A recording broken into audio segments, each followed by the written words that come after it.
In this video here, I want to finish off section 1.7 by working a business application problem.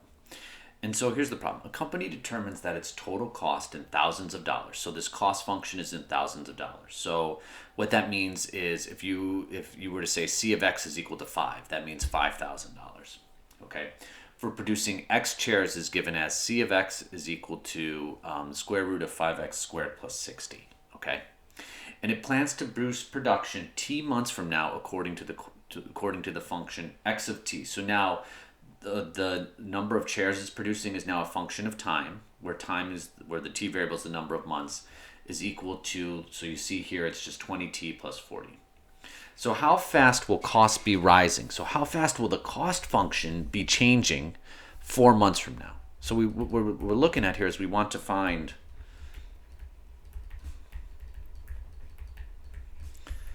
the derivative of the cost function. Well, if you look here, look what's going on here. The cost function here is a function of X, but X is a function of T.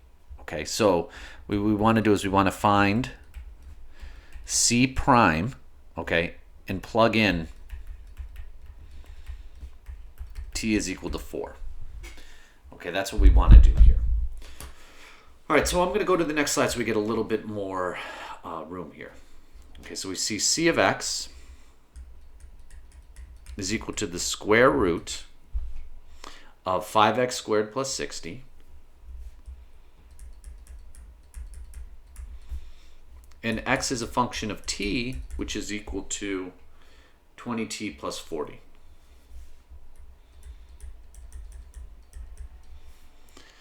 All right, so then the derivative of C with respect to T is equal to dC dx, because it's a function of X, times dx dt.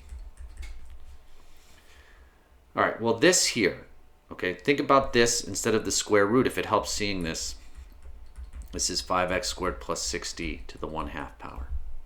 So it's the derivative of the outside, 50 times 5x squared plus 60.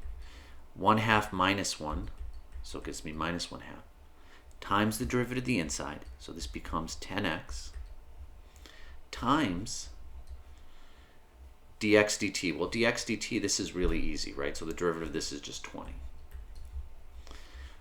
So look, 1/2 of 10 is 5, and then 5 times 20 gets me 100x divided by, and then this is the square root of 5x squared plus 60. But now look, remember, dc, x is a function of t, so dc dt, just replacing wherever I see an x with this function. So it's 100 times 20t plus 40,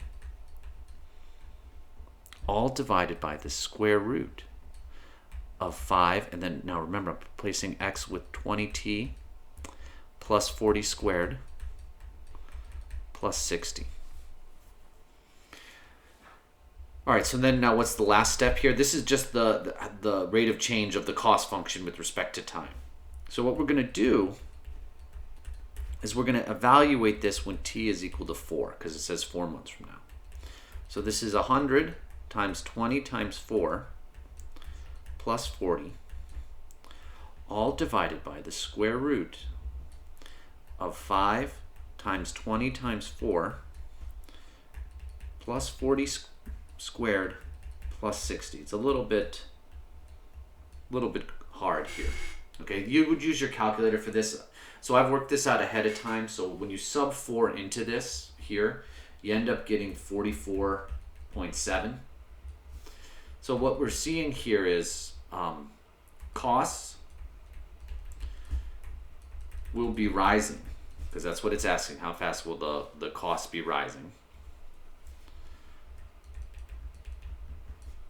By, remember, this is in thousands, so it's $44,700 4 months from now.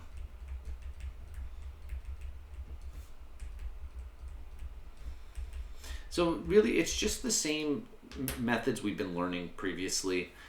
It's just now just putting some context behind the problems. But again, you can just see it's a lot of algebra and just following the formula.